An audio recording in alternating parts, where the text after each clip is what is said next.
Rail Talk is sponsored by Epic Insurance Brokers, one of the nation's top retail insurance brokers, providing expertise across key lines of insurance, including property and casualty, employee benefits, and unique specialty insurance. Our guy, Chris Moore, saw him up at Saratoga. Always a pleasure to hang with Chris.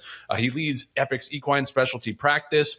Chris will be in Saratoga. He was at Saratoga last week. I'm pretty sure he'll be at Saratoga this summer as well. So easy way to catch him at the races, at the sales. He's very visible and very dedicated and hardworking and passionate about this game more than anything. Did you know yearling season is right around the corner? Yearling season is equine insurance renewal season. If you buy yearlings and your insurance policy doesn't renew between July 1st and October 31st, you're leaving money on the table. Chris guarantees he'll bring you value by reviewing your equine mortality policy between now and July 1st. Give him a call to review your insurance, and if he doesn't bring you value, he'll donate $100 to an aftercare organization of your choosing in your honor. His number is 317-650-4519.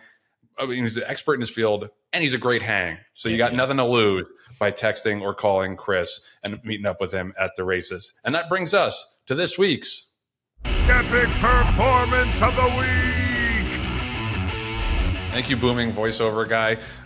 John, you gonna say something? No, I was going to say this has got to be a really good one, Joe, because we had the final leg of the Triple Crown. We had all these Grade 1 races. Who got the Epic Performance of the Week? I'm dying to know. And this isn't like really of the week. It just is in the news, and we're stretching the parameters here of the Epic Performance. We can do it. We're allowed to though. We're allowed that creative. It's our show, as you mentioned many times. Yeah, I want to give a shout out to Natalie Voss, who was the editor in chief of the Pollock Report. She's moving on, and she's taking on another position outside of journalism, I believe.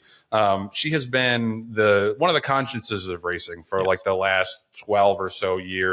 And, just reading the quote from her farewell to the Pollock Report viewers, she said, "I've always considered myself horse racing's stern parent, the person self-appointed to love the sport, yes, but also to hold up a mirror to the industry's problems and urge it to get its act together before it's too late for all of us." And I think that's 100% the role that she served. It's a role that we try to serve a little bit in this game, is not just to be an advocate, but to be a critic when necessary. John's got the Pollock Report hat up. And yeah, I think that Natalie has been one of the consciences of the industry for as long as she's been doing this, and does great investigative reporting. And she's going to be sorely missed. So even though this isn't this week, and the Epic Performance isn't her quitting. The Epic Performance is Natalie's career as a writer, as an editor, and as an industry critic. It's on all of us to kind of pick up the slack that she's leaving behind, because she was such a clear voice and such a moral voice in this industry, and a great writer, obviously, and reporter. We had her on the show before. She was a phenomenal interview. John, any words about Natalie's farewell? I think you wrapped it up very succinctly and very appropriately. I've learned a lot from Natalie.